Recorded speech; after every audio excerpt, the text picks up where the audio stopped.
Welcome back to the Not Carrie Bradshaw YouTube channel. In this video, I'm recapping episode 7 of And Just Like That. Even though I want to call this show Sex and the City, I'm fighting the urge. So this episode, we had a couple of themes. One of the themes I feel like was our misperceptions about situations, the way one person interprets something versus the way we interpret it, and the story we tell ourselves about what that person must think of us versus what's actually happening. The second theme, I feel like we saw a lot of juxtaposition of lives. And I thought that was really interesting. Those are the two themes that I picked up on. Let me know if you guys picked up on anything else. So the episode opens with Carrie in her iconic position. The seasons are changing. You know, obviously time is going by since Big has passed. She's writing, she's finishing her book, which her publisher loves. However, the publisher feels that this book is a bit dark. Obviously, you know, this is the truth of Carrie's love story, which ended with her husband dying prematurely, can we say?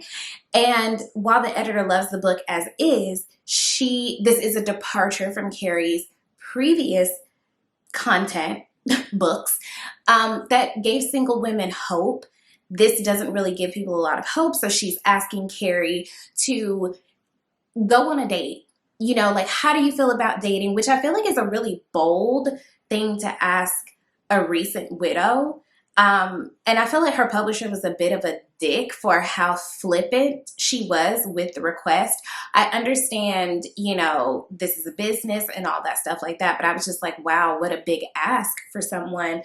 And it stands to reason that when you are a content creator, which is essentially what Carrie is, whether you are a writer or a sculptor or a whatever, at some point, once you hit a certain level of success, the business starts to inform the art, or like life starts to inform the art a little bit. And so while the truth of Carrie's existence in that moment is like, she doesn't want to date, she hasn't really thought about that, but for the sake of her content, now she has to go on a date to sell this book to give her readers hope. And she even starts to second guess herself, like, wow, this is kind of a heavy book.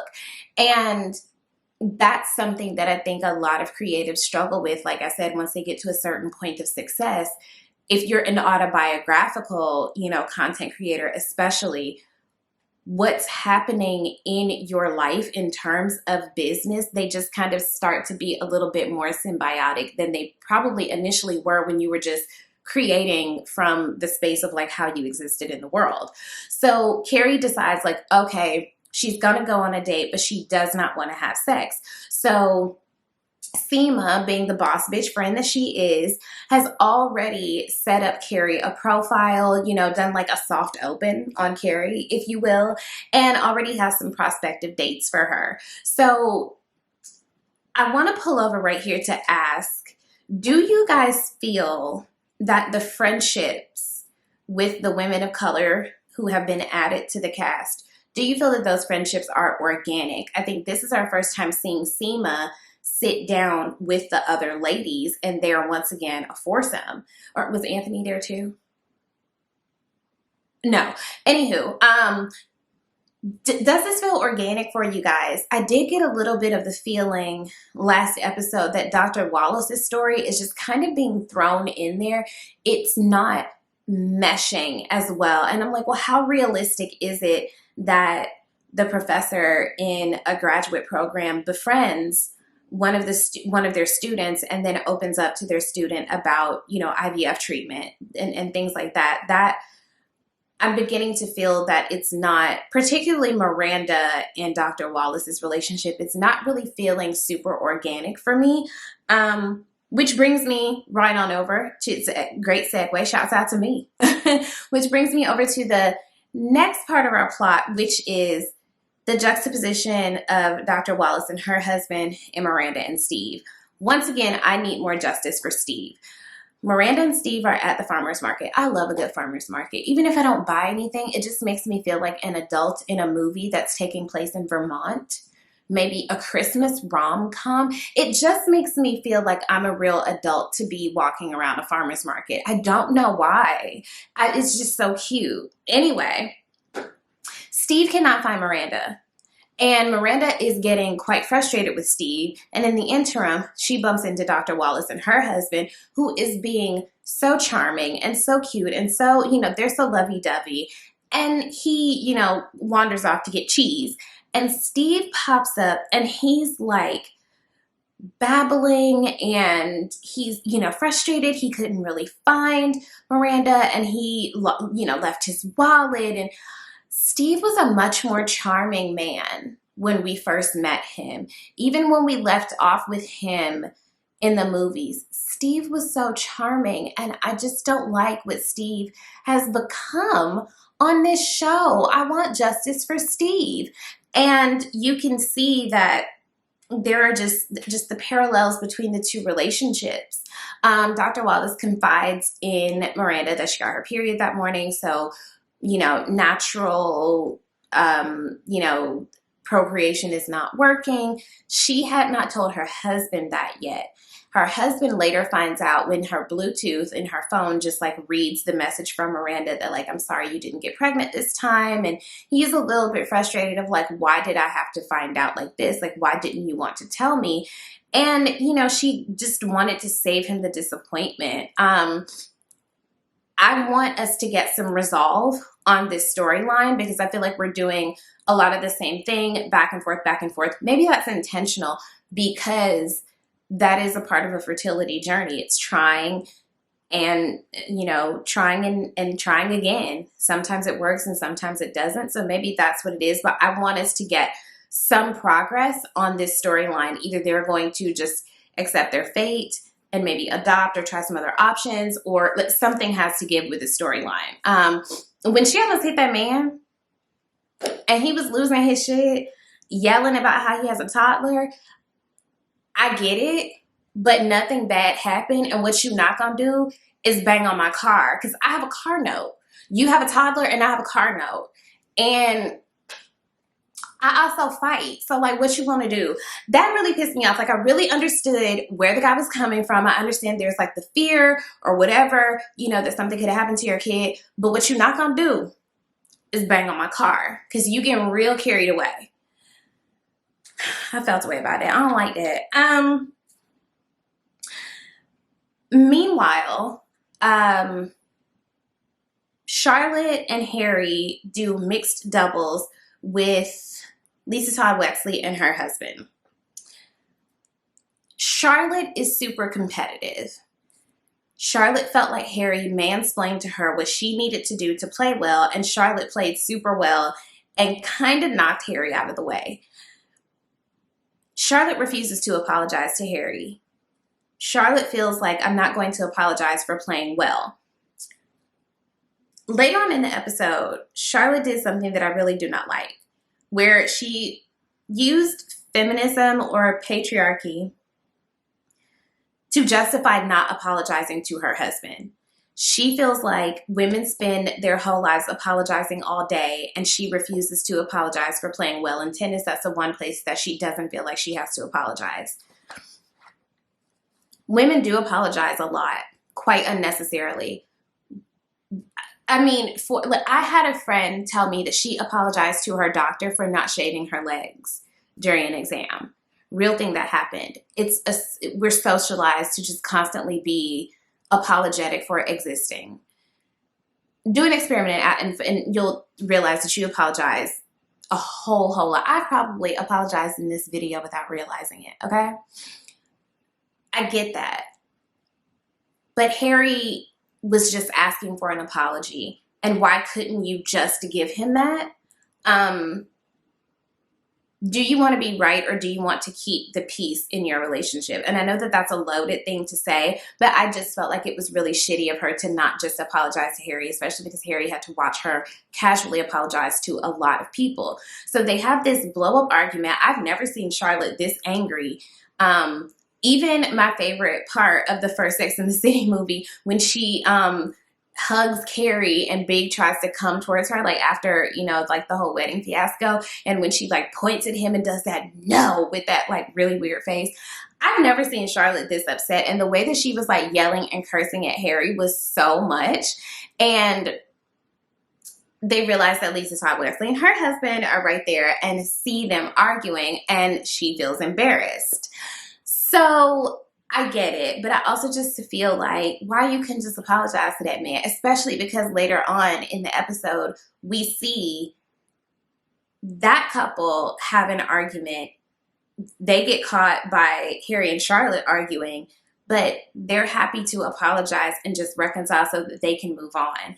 And I feel like if your partner is in emotional distress or something like that, and an apology is all that they need to move on, why wouldn't you just want to do that? I don't know. I say that as someone who's been single for a long time, so whatever. So Miranda, my God, poor Miranda. So Miranda has been ghosted by Shay. She sent her the DM that we saw, and it had been months. I think she said it had been like 3 months or something like that. 3 months or 3 weeks. Either way, it had been a while. And Shay basically ghosted. So she takes this as a sign to try to reconnect with Steve. Shouts out to Steve for being sanitary. You know, he wanted to make sure her pH was all right down there. And so Miranda's trying to have sexy time with him in the kitchen. And he's like, oh, okay. He's kind of flustered. And, you know, she tells him to finger her. She's trying to recreate the sex that she had with Shay, with Steve. What I wonder is, had she not had that experience with Shay, would she have been able to be turned on by Steve? Is it the comparison? Is it just that you don't desire him anymore? And Miranda, it just does not work out. And I was so disappointed because I like Steve, and I really wanted them to be able to reconnect and like rekindle things. And I was embarrassed for both of them, honestly. Poor Steve, poor Miranda, of course, too. But that marriage is on life support. So meanwhile, Carrie goes on her date with this lovely guy. And it's awkward. They are both recent widowers, and they don't really know how to be on a date, which makes sense if you haven't, you know, if you've been with your one person for a really long time, you don't know how to interact with like a new person. So they decide that they need drinks to get through the date. They walk outside after the date and promptly throw up. Now, to me, that's not cause to never talk to the person again. If anything, I feel like that's a bonding experience. But I have to remember, Carrie is of a different generation than I am, so maybe that's why she was just so humiliated. But she was just like, I can't give anyone any hope. Like, it's a bust. Just forget the whole thing. So in the interim, or meanwhile, back at the ranch, there is an auction to benefit the museum or the school or the something. Society people are always having an auction, a gala, a fundraiser, or something to raise funds for something, where in my mind, whatever you spent on this function, you could just gave that money to whatever the benefit is. Like, if you're gonna spend, I used to work for a very high-end designer, and they had a home goods company, right? And so they had this big thing at Cipriani downtown or in Midtown. And it was like such a big thing. And each designer had this really just like intricate floral arrangement as the centerpiece. It was like a really, really like decked out thing. And I'm like, why wouldn't you just take the money that you spent for this and just give it to whatever just say I want to dress up. If you want to get dressed up and spend some money, then just say that. But don't like make it seem like, oh, we're having a silent auction to benefit the starving children and blah, blah, blah, blah, blah, blah. No, girl, you just want to get dressed up and do a thing. Like, it's fine. Anyway, Carrie is being auctioned off. And Lisa Todd Wesley is doing a shit job of hosting this auction, right? She keeps forgetting to keep the mic up to her mouth, and her husband is getting visibly upset with it. I actually fast forwarded through this part because I was so uncomfortable. Y'all know I struggle with secondhand embarrassment. I could not keep watching her not just remember to put the mic up to her mouth. Like, what are you doing, sis? Like, what's happening here? So, Shay is actually at the benefit, and Shay goes up and does like a couple of minutes, and Miranda is like, what the fuck? And goes to try to speak to Shay, but Shay is like entertaining fans and catches up to Miranda, who in Miranda's mind, this is when perception comes in Miranda's mind, Shay just completely ghosted her and is no longer interested in her. Shay's perspective is like, I get so many DMs. Why wouldn't you just DM me again? It wasn't intentional. Like, what's up? Like, what's the tea? So they decide to leave together. Miranda tells Shay that she thinks that she's in love with them. I love what Shay said. Shay said, you are in love with you, with me. I feel like Shay is a very emotionally aware person or emotionally intelligent person. And I'm happy that they said that to Miranda, because sometimes people are a mirror, and sometimes the people that we interact with, the way that we feel with them is actually how we are supposed to feel about ourselves, whether that person was there or not. So it's not so much that Miranda is in love with Shay. Miranda is in love with who Miranda is when she's with Shay. I hope that makes sense, because I think there are, like holistic, spiritual people who can articulate this much better than I can right now. I hope I'm making sense, but it is a thing that sometimes it's not really the person, it's how you feel when you're with the person that you're in love with. And they aren't really doing much of anything but being like a mirror back to you of how you want to feel about yourself anyway. The other guest who pops up at the auction is Carrie's date, who she's trying to avoid like the plague. And I was so damn embarrassed that Carrie, again, is a part of the auction. A lunch date with Carrie Bradshaw, who's a sex writer, but that's a whole thing. And it sounded a lot like prostitution, but it wasn't though. And no one is bidding on Carrie. So Charlotte decides that she's going to save the day and bid on her. And then along comes the date guy, and he bids on Carrie and saves the day. And, afterwards she's like, you don't have to actually pay, or, like, I'll go half with you. And he's like, listen, let's just try it again. And I was really happy about that, because maybe I'm just starved for a date, but like, I just didn't feel like that was that big of a deal. Like, once again, that was a bonding moment. Y'all both threw up. So it's like, y'all are mutually embarrassed. So it should just like cancel out, right? Like, I just feel like it should cancel out. Like, what is the big deal? But that's just me. Maybe I'm just starved for a date. I do want to say, too, that I really liked how Lisa Todd Wexley and her husband's argument went, because she heard one thing and he heard something totally different, where she, said like she was doing horribly or something like that. And it was just like semantics. And he's like, what are you talking about? That's not what I said. And he needs to leave for an early flight. She really needs him to be there to support her because she's not doing great at hosting. And even though it got really heated, I like that in the end, it was, what can I do to like make this better for you? When you are in the world and the world is making you uncomfortable, or you're having a moment where you feel vulnerable or like you're not your best, you want the people who are closest to you to support you and to just kind of like make you feel better. And I was really happy that that's where they ended. But I was also happy that Harry and Charlotte saw them arguing too, because Charlotte has this perception that they're this perfect couple and everyone argues. I also want to say that Carrie, agrees to go on the second date with the guy, and because she wants to give her readers hope.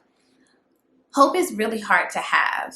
It's kind of easy to just give up and resolve to having less than what you actually desire. It takes a lot of courage and faith to actually have hope.